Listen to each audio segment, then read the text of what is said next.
वाणी, भाषाओं में शिरोमणि है मेरी हिंदी वाणी। लिपि वैज्ञानिक देवनागरी महिमा अमित अपार, लिपि वैज्ञानिक देवनागरी महिमा अमित अपार, महिमा अमित अपार। शब्दों और भावों में भरे हैं जिसमें भंडार, शब्दों और भावों में जिसमें भरे हुए भंडार। आज के हिंदी दिन के समारोह के अध्यक्ष, अतिथि और मेरे प्यारे अध्यापक दोस्तों, आज के दिन का सभी को ढेर सारी शुभकामनाएं। हमारे देश में 14 सितंबर को हिंदी दिवस मनाया जाता है क्योंकि 14 सितंबर 1949 को हिंदी को राजभाषा का दर्जा दिया। मैं यह कहना चाहती हूँ, हिंदी केवल संवाद का साधन नहीं बल्कि एक दिल का दूसरे दिल से जोड़ने का साधन है, एक धर्म को दूसरे धर्म को जोड़ने का साधन है।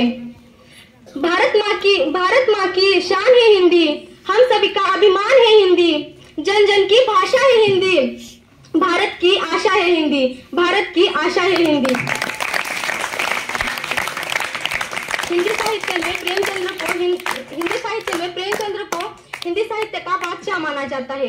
हरिवंश राय बच्चन, सुमित्रानंद पंत, इनका स्पर्श इस हिंदी भाषा को हुआ है, इसीलिए दिल का दिल से रिश्ता जोड़ने वाली भाषा हिंदी बनी है। हिंदी भाषा प्रभावशाली भाषा है, हिंदी भाषा तुम्हारे मेरे दिल पर राज करने वाली भाषा है। एक वक्त था हमारे देश में कि हिंदी का बोलाबाल था, एक वक्त था हमारे देश में कि हिंदी की बोलाबाल था। माँ के आवाजों में सुबह का उजाला था, माँ के आवाजों में सुबह का उजाला था। उस माँ को हम माँ बोलते चले, उस माँ को हम माँ बोलते चले, क्योंकि हम हिंदी बोलने के लिए शर्माते चले, क्योंकि हम हिंदी बोलने के लिए शर्माते चले। आखिर वक्त में मैं यह कहना चाहती हूँ, हिंदी से प्यार करना, हिंदी को दिल में रखना, यह तुम्हारा मेरा कर्तव्य है। आओ सब जन मिलकर हिंदी दिन मनाए, आओ सब जन मिलकर हिंदी दिन मनाए, मन से मन हिंदी का गुणगान गाए, मन से मन हिंदी का गुणगान गाए। इतना कहकर मैं अपने वाणी को विराम देती हूँ। जय हिंद, जय हिंद।